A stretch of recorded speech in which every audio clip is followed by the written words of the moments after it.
Hola, ¿qué tal médicos? Vamos a empezar a platicar acerca de la sarcoidosis.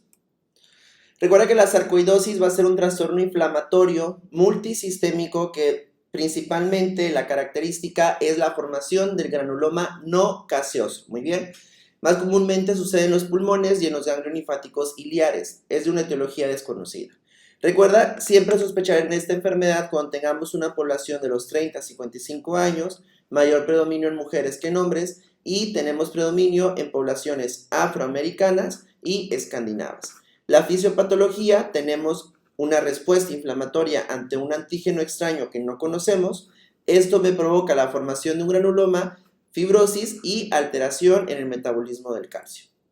El cuadro clínico de esos pacientes se caracteriza porque típicamente inician de forma repentina y tienen remisiones espontáneas al cuadro. Generalmente se presentan entonces con fiebre, malestar, falta de apetito, pérdida de peso y linfadenopatías. Recuerda que aquí lo más importante de esta entidad es que es una enfermedad con manifestaciones muy variables. No todos los pacientes van a tener el mismo cuadro clínico. En ocasiones se presentan con patrones pulmonares como disnea, tos y dolor de pecho y extrapulmonares como artritis, eritema nodoso y uveitis anterior. Tendremos algunas afectaciones específicas. Por ejemplo, vamos a tener las pulmonares en donde desarrollamos una fibrosis intersticial y sucede en el 90% de los afectados. Podemos tener alteraciones cutáneas que suceden en el 30% de los afectados y lo más común es que aparezca un eritema nodoso. Pero recuerda, el lupus pernio, muy bien, va a ser patognomónico para esta entidad. A nivel neurológico, que sucede únicamente en el 5%, la parálisis de nervio facial es la más común. También diabetes insípida e hipopituitarismo. A nivel ocular, que sucede en el 10 al 25% de los pacientes, lo más común es que tengamos una uveitis de sarcoidosis, ¿ok? Neurolinfático, afectación del 70-90%, se caracteriza por la presencia de adenopatías y músculo esquelético en el 10% de los afectados, artralgias y artritis muy parecidas a una artritis reumatoide. Otros tendremos afectaciones renales, cardíacas, hepáticas, pero son mucho menos comunes. Para que tú te aprendas todo esto, hay una mnemotecnia que es Grueling, granulomas, artritis, uveitis, eritema nodoso, linfadenopatía, fibrosis intersticial, TB test negativo y gamma globulinemia. La sarcoidosis cutánea, nosotros tendremos como manifestaciones muy importantes que me tengo que aprender, el eritema nodoso, que es la más común, pero recuerda que el lupus pernio va a ser la patognomónica, que van a ser placas violáceas extensas que, como ves, se encuentran en nariz, mejillas y mandíbulas. Aquí lo más importante es que tienes que hacer diagnóstico diferencial, pero con el rash malar que encontramos en el lupus eritematoso sistémico. Otras van a ser la sarcoidosis papular, como tú estás viendo aquí en pantalla, tenemos lesiones que son confluentes, localizadas en cara, que muestran granulomas no caseificantes. Las lesiones tipo pláticas, que en ocasiones van a ser escamativas, que tienen una muy buena delimitación, y tendremos otras lesiones, que son estas, que es el es la sarcoidosis cicatricial, que van a ser lesiones que suceden sobre las cicatrices, sobre los tatuajes, que van a ser lesiones papulares sobre elevadas. Tendremos algunas variantes, una de ellas es el síndrome de Löfgren. Recuerda que esa es una presentación aguda en donde nosotros tendremos poliartritis migratoria, eritema nodoso y linfadenopatías iliares bilaterales. Y el síndrome de Herford, que es una presentación extremadamente rara, pero es de las más preguntables, se caracteriza por fiebre con una triada, parotiditis, uveitis y parálisis facial.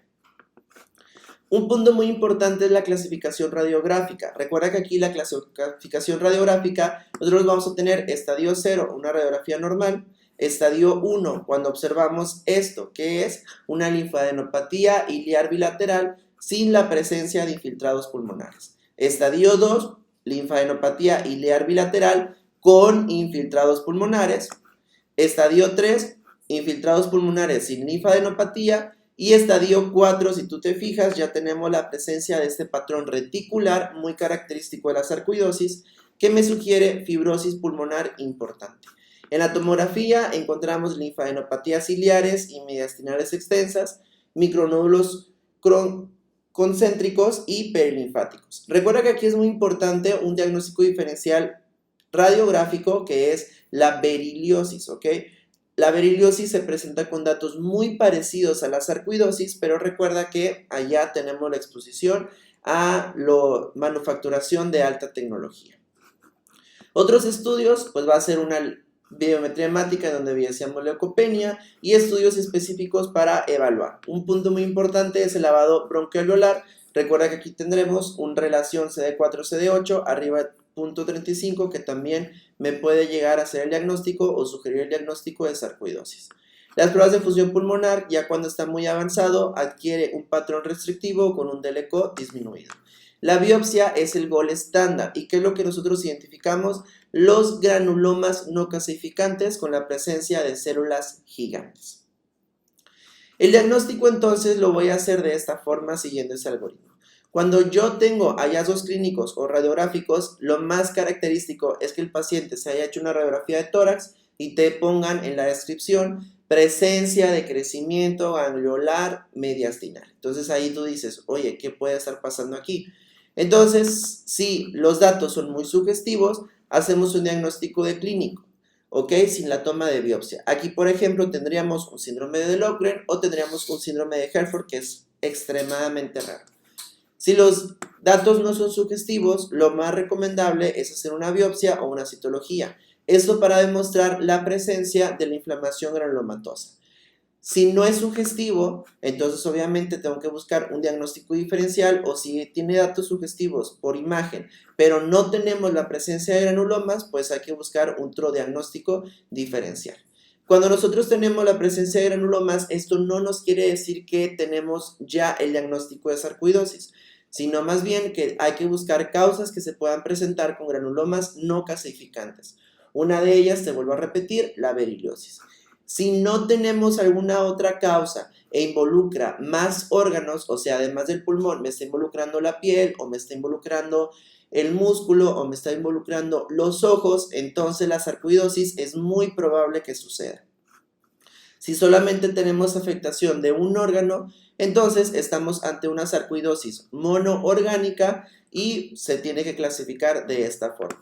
Recuerda que el ojo y la piel van a ser los sitios extrapulmonares más afectados y el 90% de los pacientes van a tener afectación pulmonar y de linfadenopatías.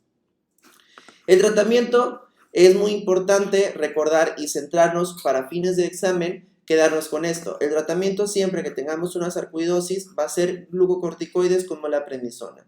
De segunda línea podemos utilizar fármacos como el metrotexate o la azathioprina, cloroquina o hidroxicloroquina y biológicos como el infliximab.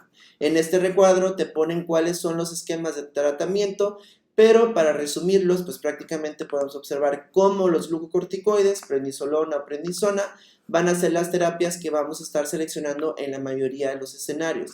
Ya cuando no funcione el tratamiento que nosotros estamos dejando, ahora sí pasamos con algún otro medicamento como fármaco o pasamos con un biológico. Con eso terminamos la videoclase de sarcoidosis. Espero te haya gustado. Déjame en los comentarios cualquier duda que tengas y nos vamos a ver en una próxima videoclase. Saludos.